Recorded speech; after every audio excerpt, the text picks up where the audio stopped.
పాములు పంపులు పంచుకోలు గనుక ఎవడు అయోగ్యముగా ఆయన శరీరము తినునో లేదా రక్తము తాగునో వాడి శిక్షావిధి కలుగుటకై తిని తాగుచున్నాడు అని వాక్యం సెలవిస్తుంది కనుక దయచేసి వాటి విషయమై మన మనసు పెడదాం. అంటే మనం యోగ్యంగా ఉన్నామా లేక అయోగ్యంగా ఉన్నామా అనే విషయాలు మనం అధ్యయనం చేసుకోవాలి. దేవునికి స్తోత్రం, హల్లెలూయా. కాబట్టి దేవుని బిడ్డలారా ఆలోచన చేయండి. ఎన్నో దినాలుగా ఎన్నో సంవత్సరాలుగా మనం దీన్ని ఆచరిస్తూనే ఉన్నాం. మనం ఎందుకు ప్రభు యొక్క శరీరాన్ని తింటున్నాం, ఆయన రక్తాన్ని తాగుతున్నాం? ఎందుకు ఇలా అంటే ఆచారబద్ధంగా చేయాలా, అందరూ చేస్తున్నారు కనుక మనం కూడా చేయాలా, లేదా ఆయన పాస్టర్ గారు ఇస్తున్నారు కాబట్టి తీసుకోవాలా, లేదా పక్క వాళ్ళు ఏమన్నా అనుకుంటారు కాబట్టి తీసుకోవాలా, ఎలా దీనిలో ఆచరణ, ఎలా దీనిలో పాల్పొంపులు పంచుకుంటున్నాం అనే విషయాన్ని మనం జాగ్రత్తగా అర్థం చేసుకోవాలి. దేవునికి స్తోత్రం. ఎందుకు అంటే దేవుడు అంటున్నాడు, ఎవరైతే దీనిలో యోగ్యత లేక పాలుబొమ్మలు పంచుకుంటారో వారు శిక్షావిధి కళ్ళుగుట్టకై పాలుబొమ్మలు పంచుకుంటున్నారు. అసలు దీనిలో మనం పాలుబొమ్మలు పంచుకోవాల్సిన అవసరం ఏంటి? ఎందుకు దీనిలో పాలుబొమ్మలు పంచుకుంటున్నాం? దీనిలో పాలుబొమ్మలు పంచుకున్నట ద్వారా మనకి ఏం కలుగుతుంది అనే విషయం మనం ఆలోచన చేయాలి. ఈరోజు మనం ఆలోచన చేయాల్సిన విషయం, దీనిలో పాలుబొమ్మలు పంచుకోవడం ద్వారా నాకు ఏం కలిగింది, ఎందుకు పాలుబొమ్మలు పంచుకోవాలి? అంటే తాగేవాడు కూడా పాలుబొమ్మలు పంచుకుంటున్నాడు, తిరిగేవాడు కూడా పాలుబొమ్మలు పంచుకుంటున్నాడు. చుట్టా బీడి సిగరెట్లు మానరు, సారాలు మానరు, కోడిపందాలు మానరు, గుండాట్లు మానరు, ఇంకా రకరకాల వ్యభిచారాలు దొంగతనాలు మానరు. అంటే మానకుండా తీసేసుకోమనా? అంటే ఎందుకు అసలు తీసుకోవాలి, దేవుడు ఎందుకు దీన్ని తీసుకోమని చెప్పాడు అనే విషయాలు మనం ధ్యానం చేయాలి. దేవునికి స్తోత్రం. యేసుక్రీస్తు ప్రభు ఈ లోకంలో ఉన్నప్పుడు తన నోట చెప్పిన మాటలు మాత్రమే మనం ధ్యానం చేద్దాం. ఆయన ఈ లోకంలో ఉన్నప్పుడు తన శరీరాన్ని గురించి, రక్తం గురించి యోహాను రాసిన యోహాను సువార్త 6వ అధ్యాయంలో ప్రస్తావించగా మనం చూసాం. యోహాను సువార్త 6వ అధ్యాయంలో దేవుడు దీని గురించి కొన్ని విషయాలు మనకు తెలియచేయగా మనం విన్నాం. ఈ విషయాలు చాలా మందికి అభ్యంతరకరంగా ఉండగా చాలా మంది వెనుదిరిగెను అని మనం చూసాం. ఈ మాటలు అభ్యంతరకరంగా ఉన్నాయి. ఈయన శరీరాన్ని కొరుక్కు తినడం ఏంటి, ఈయన రక్తాన్ని తాగడం ఏంటి అని ఆలోచన, అంటే శరీర సంబంధంగా ఆలోచన చేసి ఆయన ఆత్మ సంబంధంగా ఆయన నలగొట్టబడుతున్న శరీరం గురించి, ఆయన చిందించిన రక్తము గురించి అర్థం కాక మాట్లాడగా అనేక మంది వెనుదిరిగారు. కానీ ఉన్నటువంటి 12 మందితో దేవుడు ఏమన్నాడు, మీరు కూడా వెళ్ళాలనుకున్నారా? బ్రతిమాల్లా, మీరు కూడా వెళ్ళిపోతే వెళ్ళిపోండి అన్నాడు దేవుడు. వారేమన్నారు, అయ్యా నువ్వు ఎక్కడికి వెళ్తాం, నీవే నిత్య జీవపు మాటలు గలవాడవు అని నిత్య జీవపు మాటల గురించి వారు గ్రహించగలిగారు. సో ఆ మాటలు కూడా ఈ దినము మనం గ్రహించుదుముగాక. ఆమేన్. యోహాను సువార్తలో 6వ అధ్యాయం 53 నుండి 56 వరకు మనం ఒకసారి చదువుదాం. 53 నుండి 56 వచనం.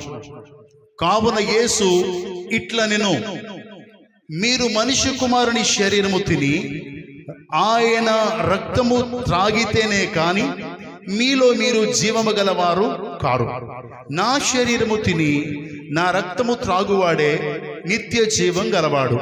అంత్య దినమున నేను వానిని లేపుదును. నా శరీరము నిజమైన ఆహారము, నా రక్తము నిజమైన పానీయమునై ఉన్నది. నా శరీరము తిని నా రక్తము తాగువాడు నా యందును, నేను వాని యందును నిలిచియుందుము. అంటే యేసుక్రీస్తు రక్తమును శరీరము గురించి ఆయనే చెప్తూ దీనివల్ల కలిగే ఉపయోగం చెప్తున్నాడు. దేవాది దేవుడు ఈ వచనాల్లో ఎన్నో పర్యాయాలు మనం చదివాం. దేవుడు చెప్తున్నటువంటి విషయం, కావున యేసు ఇట్లనెను, యేసుక్రీస్తు ప్రభు ఈ లోకములో ఉన్నప్పుడు ఆయన అన్న మాట ఏంటి అంటే, మీరు మనిషి కుమారుని శరీరము తిని ఆయన రక్తము తాగితేనే కానీ మీలో మీరు జీవము గలవారు కారు. అంటే ఆయన శరీరమును రక్తమును తినుట ద్వారా మనకేం కలుగుతుంది?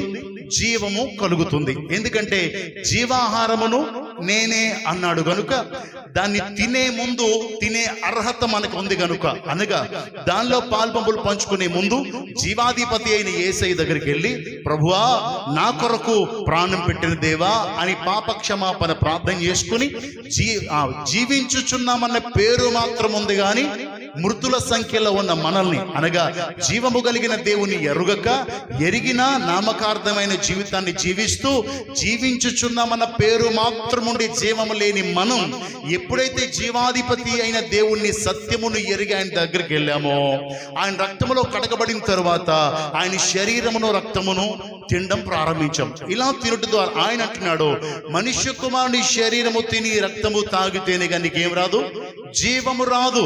అంటే ఇప్పుడు అది నిన్ను ఏం చేస్తుంది, జీవింప చేస్తుంది.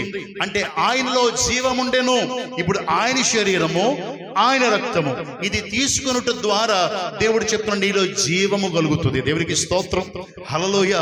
త్రాగితేనే కానీ మీలో జీవము గలవారు కారు, అంటే తాగితే జీవము గలవారు అవుతారు, తాగకపోతే జీవం ఉండదు. జీవం ఉండదంటే మృతుడవు అని అర్థం. అంటే జీవించుచున్నావు అన్న పేరు ఉంది కానీ నువ్వు మృతుడవే అని దేవుడు చెప్తున్నాడు కదా. మీరు సున్నము కొట్టినా సమాధులు పైకి మాత్రం సున్నం కనబడుతుంది, లోపలంతా అజితేంద్రమే అని దేవుడు చెప్పాడు. చూసావా, అలా ఉంటున్నారు. కానీ మనలో జీవం ఉండాలి, ఆ జీవం మనుషులకు వెలుగై ఉండాలి. అంటే ఈ జీవం ఆయన శరీరము రక్తము తీసుకొనుట ద్వారా, అంటే కింద విషయాలు ఇంకా ధ్యానిద్దాం. ఈ వచనం మాత్రమే మనం కొంచెం చూసుకోవాలి. అంటే ఇక్కడ వాక్యం చెప్తున్న మాట, ఆయన శరీరము రక్తము తింట ద్వారా ఏమొస్తుందంట, జీవము కలుగుతుంది. జీవము కలుగుతుంది. వారే జీవము గలవారు అవుతారు, లేకపోతే జీవం ఉండదు. నా శరీరము తిని నా రక్తము తాగువాడు నిత్య జీవం గలవాడు. దేవునికి స్తోత్రం. మొట్టమొదటిగా ఆయన శరీరమును రక్తము తినుట ద్వారా జీవం వస్తుంది. ఆయన శరీరమును రక్తము తినుట ద్వారా నిత్య జీవం వస్తుంది. అంటే ఇది తినుట ద్వారా మనకు కలిగేది ఏంటంటే ఇష్టానుసారంగా తినడం కాదు, కానీ దీన్ని తినుట ద్వారా జీవము కలిగి ఉంటాం. జీవాధిపతి అయిన దేవుని జ్ఞాపకం చేసుకుంటాం గనుక ఎలా మనకు జీవం వచ్చిందో మనకు అర్థమవుతుంది. గనుక ఆ జీవం కలిగి ఉంటాం. జీవము కలిగి ఉండడమే కాదు, నిత్య జీవానికి వారసులం అవుతాం. దేవునికి స్తోత్రం. ఆ జీవం ఎక్కడికి నడిపిస్తుంది, నిత్య. కనుకనే ఆయన వచ్చు పర్యంతరము దీనిలో పాలు పంపులు పంచుకుంటూ ఆయన మరణమును ప్రచురించే విధంగా ఉండాలి అని కొరింథీయులకు రాసిన పత్రిక మొదటి పత్రికలో 11వ అధ్యాయంలో మనం చదువుకున్నాం. మొదటిది ఏంటంటే జీవం వస్తుంది, రెండవది నిత్య జీవం వస్తుంది, 3 నా శరీరము తిని రక్తము తాగువాడు నిత్యం జీవం గలవాడు, అంత్య దినమున నేను వానిని లేపుదును. ఎప్పుడైతే ఇలాంటి జీవము నీలోకి వస్తుందో, ఎప్పుడైతే నిత్య జీవానికి వారసుడు అవుతావో, అప్పుడు అంత్య దినమున, అనగా యేసు వచ్చేటప్పుడు అంత్య దినమున మొదట ప్రభువునందు మృతులైన వారు మొదట లేతురు. అంటే దేవుడు నిన్ను లేపుతాడు. సో లేపకపోతే నువ్వు మృతుల సంఖ్యలో ఉంటావు. మృతుల సంఖ్యలో ఉంటే ఎక్కడికి వెళ్ళిపోతావు, రెండో మరణంలోకి వెళ్ళిపోతావు. కనుక దీన్ని తినుట ద్వారా, యేసయ్య శరీరమును రక్తమును తినుట ద్వారా మనకి మూడో కలిగేటువంటి ఉపయోగం ఏంటంటే అంత్య దినమున లేపబడతాము. తర్వాత నా శరీరము నిజమైన ఆహారము, నా రక్తము నిజమైన పానమునై ఉన్నది. 2, 3, 4 విషయం ఏంటంటే ఎప్పుడైతే దీనిలో పాల్పొబులు పంచుకుంటామో ఆత్మీయంగా బలపరచబడతాం. నా శరీరము నిజమైన ఆహారమును, నా రక్తము నిజమైన పానీయమునై ఉన్నది. సో కనుక ఇది మనకు బలమునిస్తుంది. నేను ఎలా బలాన్ని ఇస్తుందో ఒక విషయం తెలియచేస్తాను చదివిన తర్వాత. మరొక విషయం, నా శరీరము తిని నా రక్తము తాగువాడు నా యందును నేను వాని యందును నిలిచి ఉందుము. దేవునికి స్తోత్రం. ఇంకోటి ఏంటంటే ఎప్పుడైతే ఆయన శరీరాన్ని రక్తాన్ని తింటున్నామో, ఆయన రక్తాన్ని త్రాగుతున్నామో, ఆయన మన యందు మనము ఆయన యందు నిలిచి ఏకమై ఉన్నాం. ఇప్పుడు ఆయన మనలో ఏకమై ఉంటే మనకు బలం ఉంటది ఉండదా? ఆయన మనలో ఉంటే మనకు జీవం ఉంటది ఉండదా? ఆయన మనలో ఉంటే నిత్య జీవానికి వారసులం అవుతావా అమ్మా? కనుక దీనిలో పాల్పంపులు పంచుకోవడం ఏదో ఒక్కనే ఊరకనే వచ్చాడు పాస్టర్ గారు మొదటి ఆదివారం ఇస్తాడు తీసేసుకుందాం, లేదంటే పక్కోడు ఏదో అనుకుంటాడు తీసేసుకుందాం, బాప్తిసం తీసుకున్న వాళ్ళు అందరూ తీసుకోవాలి కనుక తీసేసుకుందాం అని అనుకోమాకండి. అలా అనుకోవద్దు. ఎవరు అయోగ్యంగా దీనిలో పాల్పంపులు పంచుకుంటారో వారి శిక్షా విధి కలుగుటకై తిని తాగుచున్నారు అనే విషయం జాగ్రత్తగా ఆలోచన చేయండి. అయితే దేవుని బిడ్డారా, ఇలా ఆయనతో ఏకమై ఉండాలి అని ప్రభు ఈ యొక్క నిబంధన దేవుడు పెట్టాడు. కనుక మనం ప్రతినిత్యము ఏం చేసుకుంటామంటే ఆయన శరీరమును రక్తమును సేవిస్తాం. ఇక్కడికి ఎప్పుడైతే ఆ రొట్టె వస్తుందో ఆ రొట్టెను పట్టుకుని కృతజ్ఞతాస్తుతులు చెల్లించిన తరువాత ఇది రొట్టె అనబడదు, ఇది నా శరీరము. విరిచిన తరువాత దాన్ని దేవుడు చెప్పిన మాట, ఇది నా శరీరము. పాత్రను ఎత్తుకొని ద్రాక్షారసాన్ని ఎత్తుకొని ఆ ప్రార్థన చేసిన తర్వాత ఇది నా రక్తము. ఎప్పుడైతే ఆయన శరీరము రక్తంగా మార్చబడుతుందో ఆయన శరీరము రక్తము తీసుకున్న నీకు ఒక నూతన అనుబంధం కలిగి ఉండాలి. దేవునికి స్తోత్రం. చాలా కాలం క్రితం బాప్తిసం తీసేసుకున్నానండి, చాలా కాలం నుంచి చర్చకు వస్తున్నానండి అంటే సరిపోదు దీనిలో పాల్పొంపులు పంచుకోవడానికి. కాబట్టి దేవుని బిడ్డలారా, దీనిలో పాల్పొంపులు పంచుకోవడం ఎలా ఉండాలంటే ఆయనతో అనుబంధం కలిగిన వాడై ఉండాలి. ఆయనతో అనుబంధం అంటే ప్రభువునందు ఏకమైన అనుబంధం కలిగి ఉండాలి. అందుకే మనందరికీ తెలుసు యోహాను సువార్త 3:3లో ఒకడు కొత్తగా జన్మిస్తేనే గాని పరలోక రాజ్యంలో ప్రవేశించడని మీతో నిశ్చయముగా అని ఖచ్చితంగా చెప్తున్నాను దేవుడు చెప్తున్నాడు. ఒకడు కొత్తగా అనగా నూతన జన్మ అనుభవం లేదా నీటి మూలముగాను ఆత్మ మూలముగాను అని కింద రాయబడి ఉంటది. అంటే కొత్తగా జన్మించిన అంటే పాతవి గతించిపోవాలా, కొత్త అనుభవాల్లోకి రావాలా, నూతన అనుభవాల్లోకి రావాలి. ఇలా నూతన అనుభవం లేకపోతే ఈ నూతన అనుభవంలో ఏమవుతున్నట్టు దేవునితో ఏకమవుతున్నాం. కొత్త అనుభవం కింద రాయబడుతుంది కదా, ఒక నీటి మూలముగాను ఆత్మ మూలముగాను జన్మిస్తే గాని పరలోక రాజ్యానికి వెళ్ళరని మీతో నిశ్చయముగా చెప్పుచున్నాను. ఈ వాక్యం ఒకసారి చదువుదామా? యోహాను సువార్త 3వ అధ్యాయం 3వ వచనం. యోహాను సువార్త 3వ అధ్యాయం 3వ వచనం. అందుకు యేసు అతనితో, ఒకడు కొత్తగా జన్మించితేనే కాని అతడు దేవుని రాజ్యమును చూడలేడని మీతో నిశ్చయముగా చెప్పుచున్నాను. యేసుక్రీస్తు ప్రభు చెప్పిన మాట. మత్తయి సువార్త 18:3లో కూడా దేవుడు చెప్తున్న ఒక మాట చూద్దాం. మత్తయి సువార్త 18వ అధ్యాయం 3వ వచనం. మీరు మార్పు నొంది బిడ్డ వంటి వారైతేనే గాని పరలోక రాజ్యంలో ప్రవేశింపరని మీతో నిశ్చయముగా చెప్పుచున్నాను. అంటే అక్కడ యోహాను సువార్తలోను మీరు పరలోక రాజ్యంలో ప్రవేశించరని నిశ్చయముగా ఖచ్చితంగా చెప్పుచున్నాను. ఇక్కడ కూడా అంటున్నాడు, ఒకవేళ అలాంటి వారు కాకపోతే మీరు పరలోక రాజ్యంలో ప్రవేశించరని నిశ్చయముగా చెప్పుచున్నాను. ఎలాంటి వారు? మార్పు చెందని వారు, ఒక బిడ్డ వంటి వారు అనగా చిన్న బిడ్డ వంటి వారు అయితేనే కానీ, చిన్నపిల్లలు యేసయ్య దగ్గరికి తీసుకొని మీరు ఇలాంటి వారిగా మారితేనే కానీ పరలోక రాజ్యానికి చేరని ఖచ్చితంగా ప్రభు చెప్పారు. ఇక్కడ కూడా అంటున్నాడు మీరు బిడ్డ వంటి వారిగా మారాలంట. దేవునికి స్తోత్రం. ఒక చంటి బిడ్డ ఎలాంటి మనస్తత్వం కలిగి ఉంటాడో, వాడికి కొట్టినా తిరిగి కొట్టడం చేత కాదు, తిట్టడం చేత కాదు, ముద్దెడితే చక్కగా నవ్వుతాడు, ఆడిస్తే ఆడుకుంటాడు, కొడితే ఏడుస్తాడు. అంతకు అతనికి ఏమి కోపం పెట్టుకోవడం, క్రోధాలు పెట్టుకోవడం, కక్షలు పెట్టుకోవడం, భేదాలు పెట్టుకోవడం తెలియదు.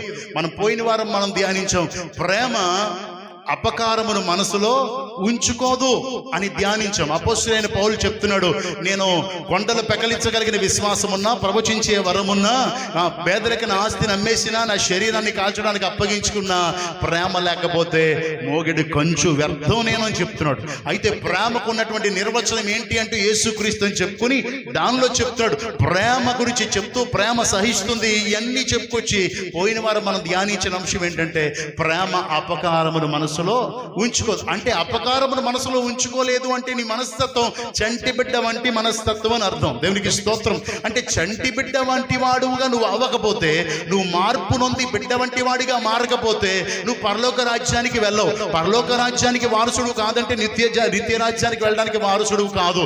అంటే నీలో జీవము లేదు, యేసయ్యతో ఏకమైన అనుభవం లేదు, దీనిలో పాల్పొంపులు పంచుకునే యోగ్యత లేదు. దేవునికి స్తోత్రం. హల్లెలూయా. కాబట్టి దేవుని బిడ్డలారా ఆలోచన చేయండి.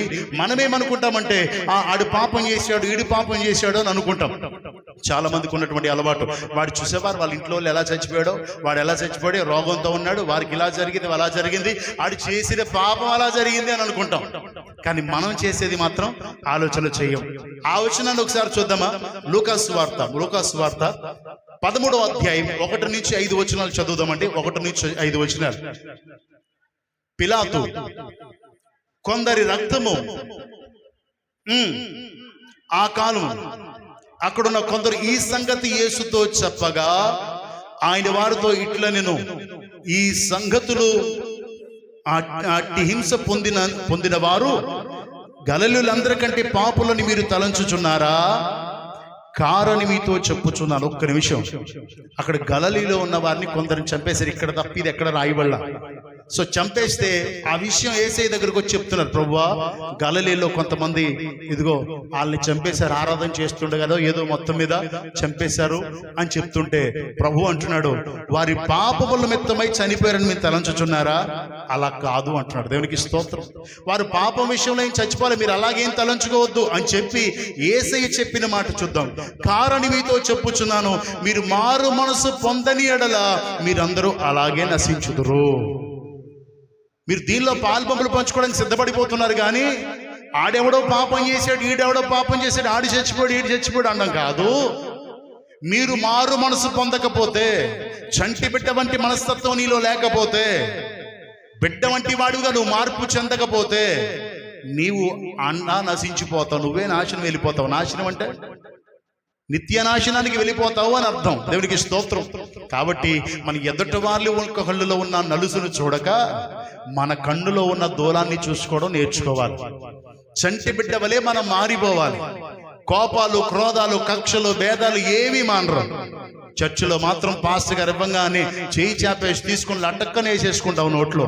దాని గురించిన పరిపూర్ణమైన అవగాహన లేకుండానే ఆలోచన చేయండి. ప్రభు చెప్తున్నాడు, నా యందు నీవు, నీ యందు నేను ఏకమై ఉంటాం. తీసుకోవడం అంటే ప్రభు నీ యందు ఉంటాడు అనగా ఆయన వాక్యమై ఉన్నాడు. వాక్యం నీలో ఉంటుంది. వాక్యం నీలో ఉంటే వాక్యానుసారంగా జీవిస్తావు. యేసయ్య నాలో ఉంటే ప్రత్యక్షమయ్యేది యేసయ్యే తప్ప నేను కాదు. అపోస్తలుడైన పౌలు అంటాడు, క్రీస్తే నా యందు జీవించుచున్నాడు, జీవించేవాడు నేను కాదు. అంటే నేను వెనకాల, ఇప్పుడు జీవించేవాడు క్రీస్తు. క్రీస్తు కనుక ఆయన అంటాడు, క్రీస్తు ప్రత్యక్షతను మీ అందరికీ కనపరచగలుగుతున్నాను అంటున్నాడు. దేవునికి స్తోత్రం. మరి క్రీస్తులా మారిన మనం, మారు మనసు పొందిన మనం క్రీస్తుతో ఏకమై ఉన్నామా? ఏకమై ఉంటే ఆయన ప్రత్యక్షపరచగలుగుతున్నామా? ఇంకా రాక్షసత్వాన్నే కనపరచగలుగుతున్నామా? ఆలోచన చేయండి. ప్రభు అంటున్నాడు, ఒకడు కొత్తగా జన్మించే అనుభవం కలిగి ఉండాలి. ఎలా ప్రభువా? చంటి బిడ్డ వలె మారిపోవాలా? అలా మారిపోతేనే గాని నువ్వు నిత్య రాజ్యానికి వెళ్ళవు. అలా నిత్య రాజ్యానికి వెళ్ళే వాడవైతే దీనిలో పాల్పంపులు పంచుకోవచ్చు. వెళ్ళే అనుభవం లేకపోతే దీనిలో పాల్పంపులు పంచుకోవద్దు అని దీని యొక్క అర్థం. దేవునికి స్తోత్రం. హల్లెలూయా. అలాగే కింద కూడా వేరే మాట ఉంటుంది. దానిలో కూడా అంటాడు దేవుడు, కారని మీతో నిచ్చే 5వ వచనం. అక్కడ కూడా సిలోహలో గోపురం పడిపోయి కొంతమంది 12 మంది చచ్చిపోయారు. ప్రభువా ఏంటి దాని పరిస్థితి అంటే అక్కడ దేవుడు అంటాడు, వారు అపరాధాలను తలంచుచున్నారా? కారని మీతో చెప్పుచున్నాను, మీరు మారు మనసు పొందని ఎడల మీరందరూ అలాగే. అంటే ఇప్పుడు మారు మనసు గురించి దేవుడు ప్రత్యేకంగా చెప్తున్నాడు. కానీ సంఘాల్లో ఉన్న విశ్వాసులకు ఏమి లేదు, మారు మనసు లేదు. మారు మనసు లేదు. ఎలా మారమంటారండి?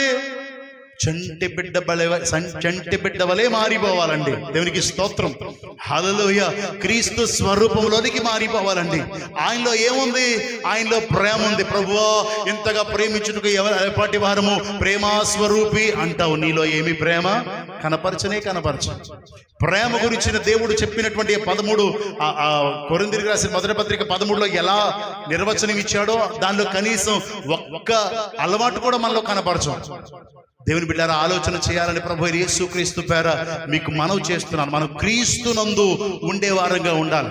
క్రీస్తునందు ఉన్నవారే దీనిలో పాల్పంపులు పంచుకోవాలి. ఎందుకంటే వారిలో జీవం ఉంటుంది. ఆ జీవం నిత్య రాజ్యానికి నడిపిస్తుంది. ఎందుకు జీవం ఉంటుందనంటే ఆయన మనలో ఉంటే ఆయనలో జీవం ఉంది. ఆ జీవం మనలో ఉంటే, ఆయన మనలో ఉంటే మనం కూడా జీవిస్తాం. దేవునికి స్తోత్రం. హల్లెలూయా.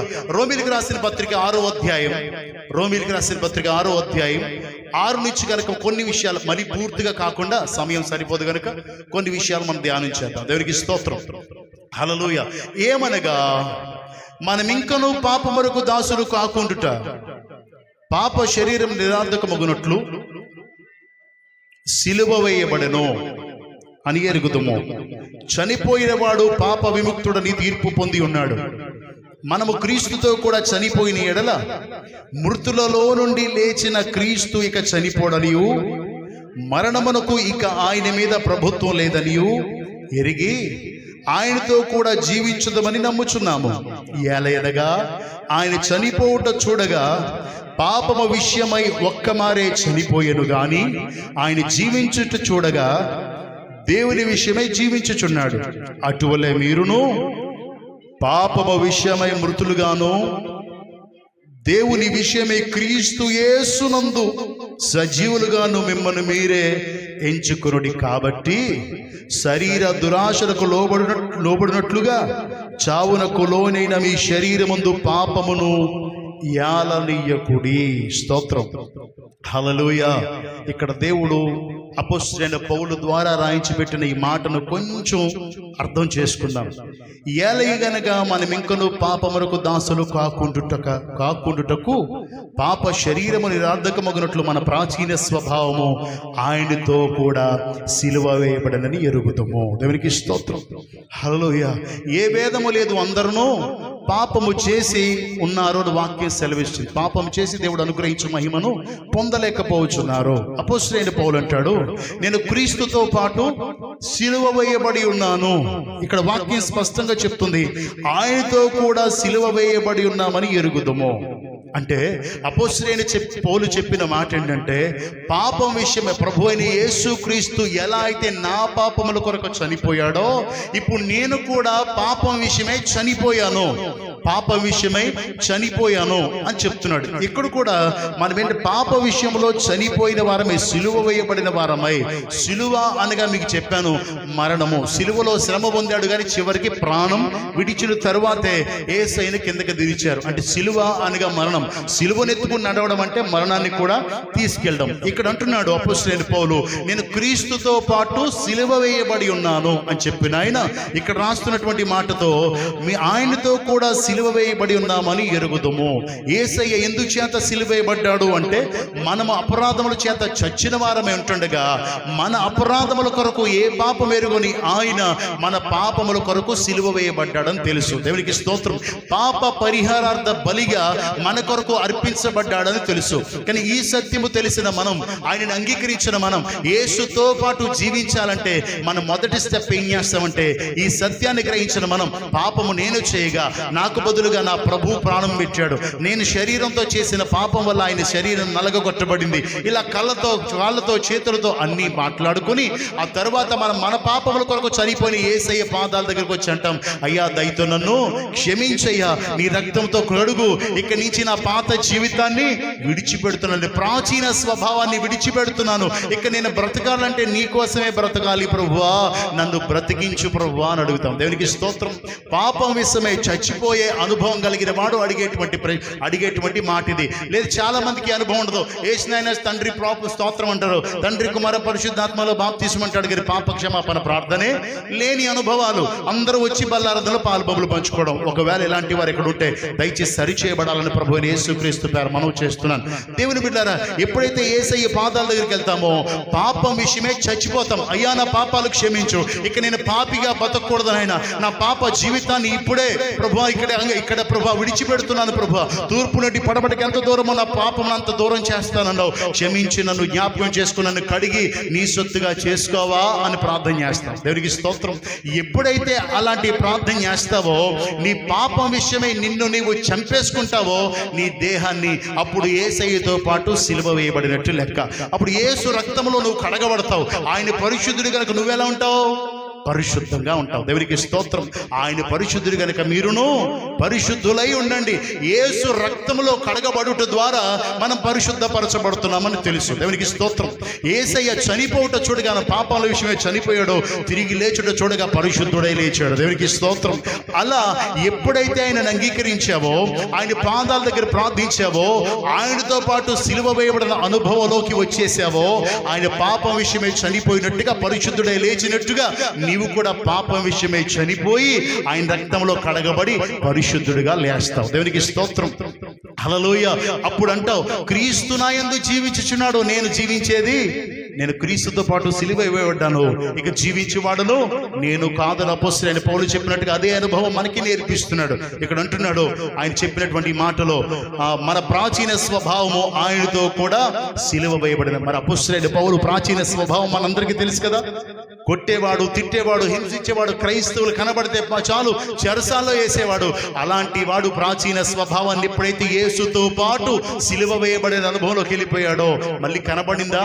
ఎక్కడైనా పత్రిక పాటల్లో మళ్ళా పూర్వం నా సంగతి నీకు తెలుసా అని ఎక్కడైనా అన్నట్టుగా కానీ, పూర్వం నేను ఎంతమందిని కొట్టానో నా బలం నీకు తెలుసా అని తన శక్తిని కానీ, తన జ్ఞానాన్ని కానీ, తన అధికారాన్ని కానీ ఉపయోగించున్నట్టు కనబడిందా?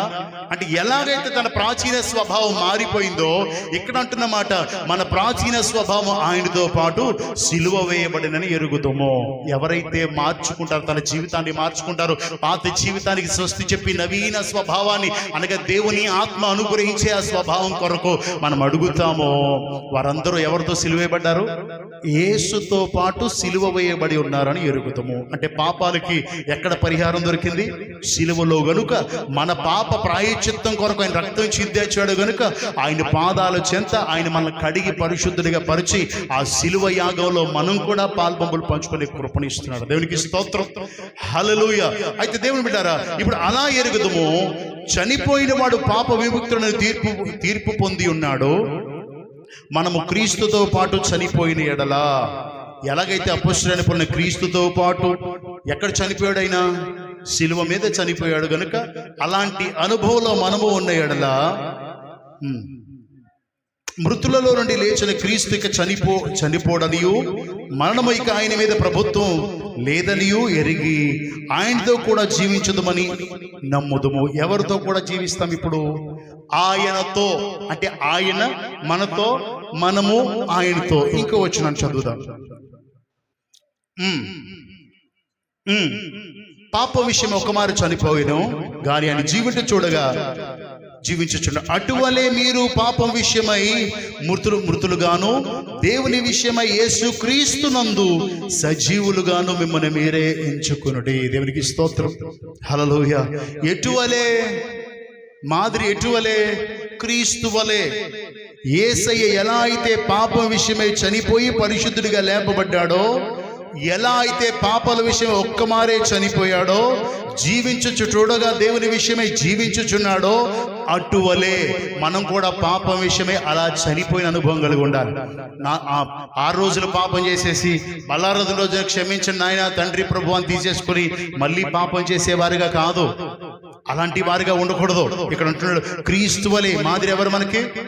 ఆయన మనకి మాదిరి ఉంచి ఆయన అడుగు జాడలలో నడుచున్నట్లుగా ఆయన మనకి మాదిరి ఉంచి వెళ్ళను. ఆయన మాదిరి అటువలే మీరు పాపం విషయమై మృతులుగాను.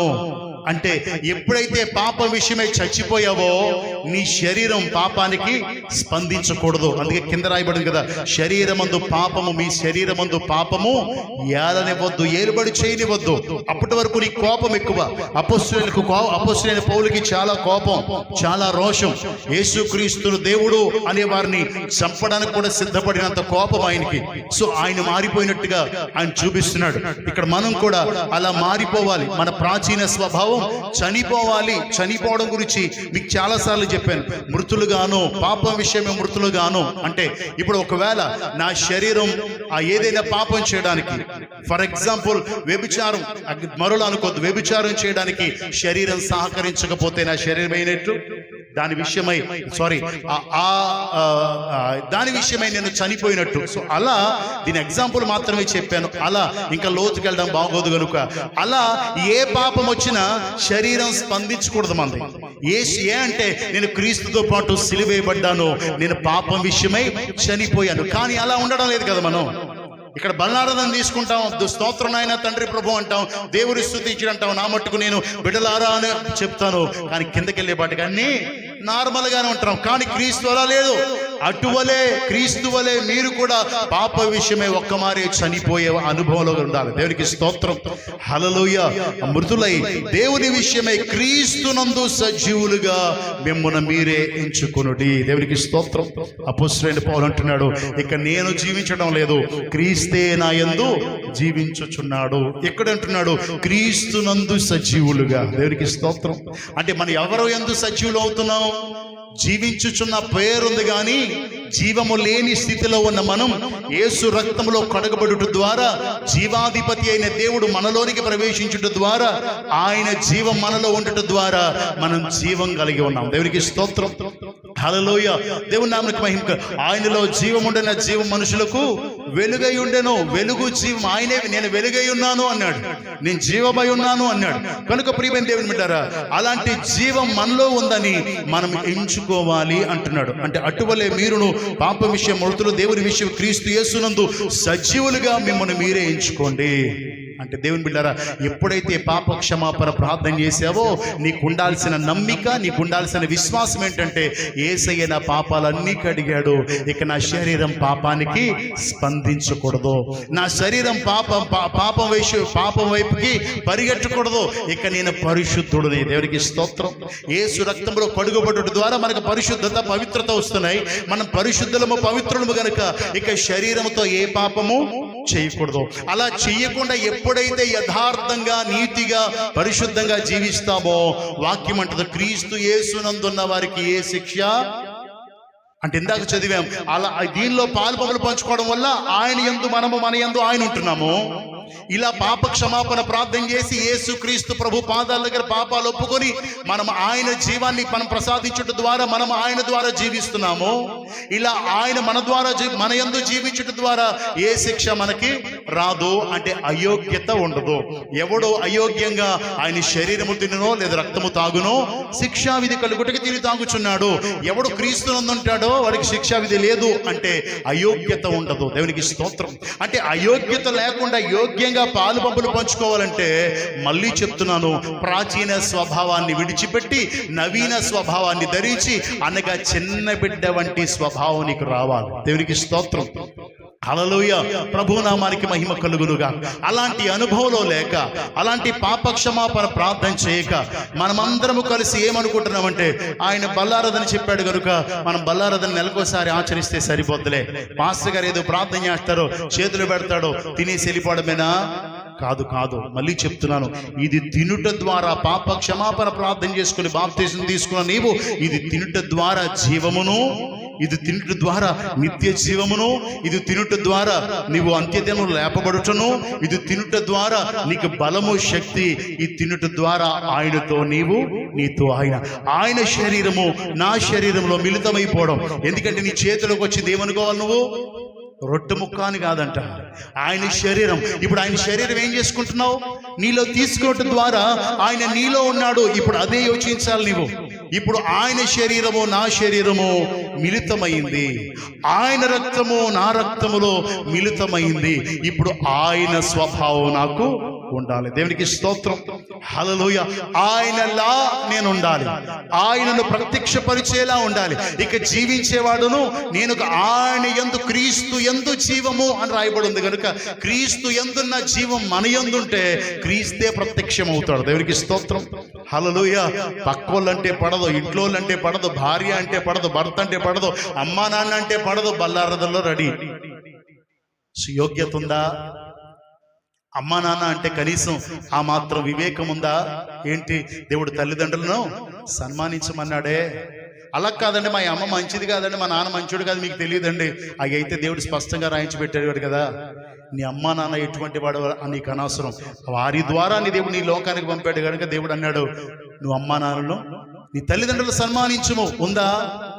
భర్తకు లోబడండి, లోబడుతున్నారా? భార్యలు ప్రేమించండి, ప్రేమిస్తున్నారా? బల్లారాధనకు మాత్రం రెడీ అయిపోతున్నారు. సో దేవుని బిడ్డలు ఆలోచన చేయండి. కోపాలు, స్వార్థాలు పోయిన వారం మనం ధ్యానించాం. అంతకు ముందు వారం ప్రేమ అమర్యాదగా మర్యాద చేయడమే రాదు కొంతమందికి కదా. అంటే సిగ్గుగా, ఆ రోజు మనం ఏం ధ్యానించాం? అమర్యాదగా అంటే సిగ్గుగా నడుచుకోదు, ప్రేమ సిగ్గుగా నడుచుకోదు. బల్లారదన రోజున ఈ వాక్యమే కనుక దీన్ని మనం ధ్యానిస్తున్నాం. దానిలోకి మనం వెళ్ళాం. వచ్చే వారం మళ్ళీ దాన్ని కంటిన్యూ చేసుకున్నాం. దానికి స్తోత్రం. బల్లారదనలో కంపల్సరీ బల్లారదన వాక్యం చెప్పే మనం తీసుకోవాలా. ఎందుకంటే ఎన్నో దినాలు వెళ్ళిపోతున్నాయి. మనకి రాబోతున్న రోజులు భయంకరమైన రోజులు, దేవుడు రాబోతున్న రోజులు. మరి ఇలాంటి జీవము, ఇలాంటి నిత్య జీవము, ఇలా అంత్యదినాలు లేపడే అనుభవము, బలము, ఆత్మీయంలో బలము, శక్తి, ఆయనతో ఏకమయ్యే స్థితి లేకపోతే పరలోకానికి వెళ్ళం. వచ్చి ఆచారబద్ధంగా ఆదివారం భోజనాలు పెడతారు కాబట్టి ఎందుకు వెళ్ళిపోదాం, ఆ రోజున బల్లారాధన పెట్టేసుకుందాం, అందరం తాగేద్దాం, తినేద్దాం కాదు. కైనీలు మానరు, గుట్కాలు మానరు, తాగుడు మానరు, వ్యభిచారం మానరు, దొంగతనాలు మానరు. పొరుగువానిది ఆశించొద్దంటే అది మానరు, మర్యాద లేదు, మంచి లేదు, బూతులు మానరు, వేళకోళాలు మానరు. చర్చికి వచ్చి కూడా కొంతమంది వేళకోళాలు 2 రకాల మాటలు మాట్లాడుతున్నారు. మీరు అసభ్యంగా మాట్లాడొద్దని దేవుడు చెప్పాడు. వెకిలి మాటలు, వెకిలి చేష్టలు వద్దని దేవుడు చెప్పాడు. ఏమీ మానరు, వచ్చి బల్లారథంలో పాల్పంపులు పంచుకుంటారు. నేను అంటాను, ఎందుకు ఈ మాటలు హెచ్చరిస్తున్నానంటే, అలా తీసుకోవడం ద్వారా శిక్షా విధికి మీరు శిక్షలోకి పాలుపంపులు పంచుకోవడానికి వెళ్ళిపోతున్నారు. అలా మీరు శిక్షించబడకూడదు అనేటువంటి ఉద్దేశము చేత ప్రేమతో హెచ్చరిస్తున్న మాటలు ఇవి. దేవునికి స్తోత్రం, హల్లెలూయా. ప్రేమ అపకారముల మనసులో ఆడికి నాకు ఆవిడికి నాకు మాటలు లేవు అంటే నీలో ఏమున్నట్టు? నాకు అతనికి చాలా కాలం నుంచి మాటలు లేవు. అతను మాట్లాడడు, నేను మాట్లాడను. ఎందుకు మాట్లాడో? నీలో ఏముంది? అతను ఏదో అన్నాడు అనే భేదం ఉంది. ఆ భేదం ఏమైపోయింది? అతను నాకు అపకారం చేశాడు కాబట్టి నేను మాట్లాడను. జీవితంలో మాట్లాడను, జన్మలో మాట్లాడినాను. వాళ్ళు గుమ్మం తొక్కను, ఆడికి నాకు సంబంధం లేదు అంటే నీలో అతను చేసిన అపకారం ఉండిపోయింది. ప్రేమ అపకారమును మనసులో ఉంచుకోదు. శత్రువులకు సహితము ప్రేమించండి, వారి కొరకు ప్రార్థన చేయండి అని చెప్పిన క్రీస్తు మాట నీలో ఉంటే, క్రీస్తు నీలో ఉంటే అపకారం ఉంటుందా? మనమందరూ చేసిన పాపములు ఆయన మీద వేయగా ఆయన మనందరినీ క్షమించగా మనలో ఎందుకు లేదా క్షమాగుణం? ఆలోచన చేయాలి. దేవునికి స్తోత్రం, హల్లెలూయా. ప్రభు నామానికి మహిమ కలుగును గాక. అంటే ఇప్పుడు ఆ స్థితి ఎలా వస్తుందంటే, మనం మార్పు చెందుట ద్వారా, మారు మనసు పొందుట ద్వారా, యేసయ్య పాదాల దగ్గర మన పాపాలు ఒప్పుకొని పాపం విషయమై చనిపోయిన అనుభవంలోకి వెళ్ళి ఆయన ద్వారా జీవించుట ద్వారా మనకి దీనిలో పాల్పంపులు పంచుకునే యోగ్యత వచ్చింది. అర్థమైంది? ఇప్పుడు దీనిలో పాల్పంపులు పంచుకునే యోగ్యత, మారు మనసు పొంది, పాప క్షమాపణ పొంది, నిజమైన బాప్తీసం పొంది నువ్వు వచ్చుట ద్వారా దీనిలో పాల్పంపులు పంచుకునే అర్హత వచ్చింది. కనుక అలాంటి వారికి ఇది జీవమిస్తుంది, నిత్య జీవానికి నడిపిస్తుంది. మూడు దేవునికి స్తోత్రం. అంత్య దినాన లేపొద్ది. 4 అది మనకి బలమిస్తుంది. 5 మనతో ఏకమయ్యే కృపణిస్తుంది. దేవునికి స్తోత్రం, హల్లెలూయా. ఒక మాట, సమయం అవుతుంది, మనం తీసుకోవాలి కానీ ఒక మాట చదివించి నేను ఈ మాట చెప్పి ముగిస్తాను. దయచేసి ఎవ్వరూ కూడా అన్యద భావించొద్దు. మత్తయి సువార్త 10వ అధ్యాయం, మత్తయి సువార్త 10వ అధ్యాయం 28 నుంచి 32 వరకు చదివేసి ఒక్క మాట చెప్పుకుందాం. మరియు ఆత్మను చంపనేరక దేహమునే చెంపు వారికి భయపడకుడి, గాని ఆత్మను దేహమును కూడా నరకములో నశింప చేయగల వానికి మిక్కిలి భయపడుడి. 2 పిచ్చుకలు కాసుకు అమ్మబడును కదా, అయినను మీ తండ్రి సెలవు లేక వాటిలో ఒకటైనను నేల మీద పడదు. మీ తల వెంట్రుకలన్నీ లెక్కింపబడి ఉన్నవి గనుక మీరు భయపడకుడి. మీరు అనేకమైన పిచ్చుకల కంటే శ్రేష్ఠులు. మనుషులు ఎదుట నన్ను ఒప్పుకుని వాడెవడో పరలోకముందు నా తండ్రి ఎదుట నేను వాడిని ఒప్పుకొందును. దేవునికి స్తోత్రం. ఇక్కడ అంటున్నాడు, ఆత్మను చంపనేరక దేహమునే చంపి వారికి భయపడొద్దు. ధైర్యం తెచ్చుకోండి. భయాన్ని మీ హృదయంలో ఉంచుకోకండి. ఆత్మను ఏమీ చేయలేరు. మన్నైనది వెనుకటి వలె మన్నైపోతుంది. ఆత్మ దయచేసిన దేవుని యొద్దకు వెళ్ళిపోతుంది. ఆత్మని ఎవ్వరూ ఏం చేయలేరు. కనుక ఆత్మను ఏమీ చెయ్యనేరని వారికి భయపడొద్దు అని చెప్తుంది. ఆత్మను దేహమును కూడా నరకములో పడవేయగలిగిన దేవునికి భయపడండి, మిక్కిలి భయపడండి అని చెప్తుంది. 2 పిచ్చుకలు రాలాలంటే మన దేవుని చిత్తమై, 1 రాలాలన్న దేవుని చిత్తమై ఉండాలి. మీరు అనేక పిచ్చుకల కంటే శ్రేష్ఠులు. దేవునికి స్తోత్రం. మనము అనేక పిచ్చుకల కంటే శ్రేష్ఠులు అని దేవుడు తన నోట చెప్పిన మాట మత్తయి సువార్తలో. యేసయ్య మనకొచ్చిన విలువేంటో తెలుసా? అంటున్నాడు, నువ్వు ఒక పిచ్చుక కింద పడాలంటే నా ఆజ్ఞ ఉండాలరా. ఆ పిచ్చుకలు అనేకములు కలిపితే ఎంతో, అంతకంటే ఎక్కువ కదా నీవు నాకు అంటున్నాడు. దేవునికి స్తోత్రం. అంతకంటే ఎక్కువ. నువ్వు చిన్నప్పటి నుంచి ఒళ్ళో పెట్టుకున్న అమ్మను అడుగు, నీ ఎంటికలు ఎన్నున్నాయో. నువ్వు అంత అమితంగా ప్రేమిస్తున్నానని చెప్తున్నా నీ భర్తను అడుగు, నీ ఎంటికలు ఎన్నున్నాయో. కానీ నేను నీ ఎంటికలన్నీ లెక్క పెట్టాను అంటాడు. దేవునికి స్తోత్రం. అనేక పిచ్చుకల కంటే శ్రేష్టమైన వాడివి నీవు. దేవుడు నాకేం చేశాడు? చాలా మంది అడిగే ప్రశ్న, దేవుడు నాకేం చేశాడు? ప్రాణం పెట్టాడు, అంతకు మించి ఏం కావాలా? సమస్తం ఇచ్చి నీవు నరకానికి పోకుండా ఉండట కొరకు నీకు ప్రాణమే పెట్టాడు. ఇంకేం చేయాలా దేవుడు నీకు? అంతకు మించి మేలు మరొకటి ఉందా? మనం చదువుకుంటాం కదా, ఆ ఆయన చేసిన ఉపకారములో దేనిని మరొకము, ఆయన నీ దోషములన్నిటినీ దావీదు రాసిన కీర్తనలో 103వ కీర్తనలో మనకు అందరికీ తెలిసిన వచనం అది. మొట్టమొదటిగా ఆయన చెప్పే మేలేంటో తెలుసా? ఆయన చేసిన ఉపకారంలో దేని మర్చిపోవద్దు, ఆయన నీ దోషములు క్షమించాడు. ఇది కదా గొప్ప మేలు. మొట్టమొదట మేలు, అక్కడ మేలు లిస్టు చెప్తూ ఆ లిస్టులో మొట్టమొదట మేలు అన్నాడు, ఆయన నీ దోషములన్నీ క్షమించాడు. క్షమించుట ద్వారా నువ్వు మరణం నుంచి విడిపించి జీవంలోకి వచ్చావు. అంతకు మించి మేలేదైనా ఉందా? దేవుడు నాకేం చేశాడు అని అడిగేవాడు నిజంగా దేవుని బిడ్డ కాదు. తర్వాత అంటున్నాడు, మనుషుల ఎదుట నన్ను ఒప్పుకుని వాడెవడో పరలోకమందు నా దేవుని ఎదుట నేను ఒప్పుకుంటాను. అంటే మనుషుల ఎదుట నన్ను ఒప్పుకోని వాడెవడో వాడిని దేవుని ఎదుట నేను ఒప్పుకోను. ఇప్పుడు సర్వే వచ్చింది, మరోలా అనుకోవద్దు. సర్వే వచ్చింది. నువ్వు క్రైస్తవుడవా అని అడిగితే ఏం చెప్పాలా? నేను ఏసై పెట్టినండి, దేవుడు నా తండ్రి పరమ తండ్రి అండి, నన్ను రక్షించాడండి, ఆయన లేకపోతే నేను లేరని అంటావు. ఆయన చేసిన మేలు ఉపకారాలు అంతా ఇంత కాదంటావు. బతుకున్నానంటే ఆయన కృపండి బాబు, ఆయన కృపండి బాబు అంటావు. ఎక్కడ లేని మాటలన్నీ చెప్తావు. రాసేటప్పుడు మాత్రం క్రైస్తవుడువా కాదు అంటావు. నువ్వు ఆత్మీయుడువా కాదు కాదు. ఒకవేళ ఇక్కడ ఉంటే మార్చుకోండి, లేదంటే బల్లారదల పాల్బొమ్మలు మార్చుకోవడం మానేసేయండి. నేను అంటాను, నేను క్రైస్తవుడినై ఉండి క్రైస్తవుడు కాను అన్నానంటే అబద్ధికున్నా, నిజాయితీపరుడునా, యథార్థుడునా? అబద్ధికుడిని. మరి అబద్ధికులు దీనిలో పాల్బొమ్మలు పొందొచ్చా? ఇది ఆ సర్వే కాదంటండి. ఏ సర్వే అయినా నువ్వు నిజమే చెప్పాలి. అబద్ధం సర్వే అవని, నిజం సర్వే అవని, నువ్వు చెప్పాల్సిన నిజం. ఆయనను అంగీకరించు కానీ ఆయన శరీరానికి చేయి చేబెత్తావు, ఆయన రక్తానికి చేయి చేబెత్తావు. దేవుడు అంటాడు, నువ్వు ఎవడవో నాకు తెలియదు అంటాడు. దేవునికి స్తోత్రం. ఏ సర్వే దేవుడు వచ్చాడు, దేవుడు నీకు అనుగ్రహించిన గొప్ప యోగ్యతేమో. ఎవరో నువ్వంటే నేను క్రైస్తవుని, నేను చర్చికి వెళ్తున్నానని చెప్పలేవా? రాసుకునేదేమో క్రైస్తవుని కాదని, వచ్చేదేమో దేవుని సన్నిధికి చేయి చాపేది ఆయన శరీరానికి. యోగ్యులనాలా అమ్మ? యోగ్యులనాలా? యోగ్యులనాలా? అబద్ధమాడవయ్యా నువ్వు అబద్ధికుడు. అబద్ధికులందరూ అబద్ధానికి జనకుడైన సాతాను బిడ్డలు చెయ్యి వేసేటువంటిది కాదు ఇది. ఆయన పరిశుద్ధ శరీరము, పరిశుద్ధ రక్తం. అది సర్వ మానవాళి పాపముల కొరకు నలగగొట్టబడిన శరీరము, సర్వ మానవాళి పాప క్షమాపణ కొరకు చిందించబడిన రక్తం. అది అబద్ధికుల కొరకు కాదది. దేవునికి స్తోత్రం. హల్లెలూయా. అది పోద్ది, ఇది పోద్ది. ఏది పోద్దయ్యా నీకు? నాకు రేషన్ వస్తుంది, ప్రసాద్కి రేషన్ వస్తుంది, మా అమ్మకి పెన్షన్ వస్తుంది, వాళ్ళ మాంగారికి పెన్షన్ వస్తుంది. ఇంకేం కావాలి నీకు? ఉద్యోగం వచ్చిందా నీకు? నాకు ఉద్యోగం రాలి. పాస్పోర్ట్ అట్టుకుని గల్ఫ్ వెళ్ళిపోయి సంపాదించేసుకుంటా. దేవునికి స్తోత్రం. 4 రోజుల పైగా ప్రశాంత్ పాస్పోర్ట్ అట్టుకుంటాడు, గల్ఫ్ వెళ్ళిపోయి సంపాదిస్తాడు. లేకపోతే బీసీ కోటాలోనే అతనికి ఉద్యోగం రావాలి. దేవునికి స్తోత్రం. హల్లెలూయా. అతను అన్నాడు, నేను క్రైస్తవుడు, నేను యేసయ్య బిడ్డని. క్రైస్తవుడు అంటే ఎవరి బిడ్డలు? యేసుబాబు బిడ్డలమండి అని చెప్పుకొని యేసుబాబు అంటే ఎవరో తెలియదు అనేవాడు దీనిలో పాల్బొంబులు పంచుకునే అర్హత లేనివాడు.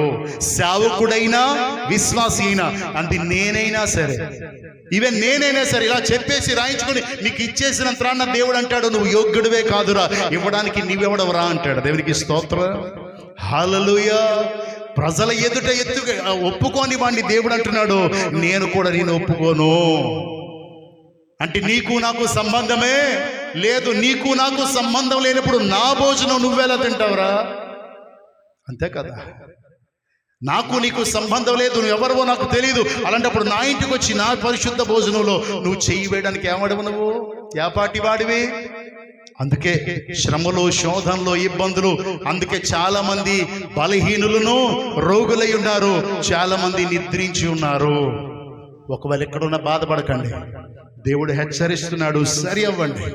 యేసయ్య వస్తున్నాడో, ఆయన అంగీకరించకపోతే నువ్వు పరలోకానికి వెళ్ళినా నువ్వు ఎవరో తెలియదు అంటాడు. ఆయన తలుపు వేయబడతారు, మీరెవరో నేను ఎరగను అంటాడు.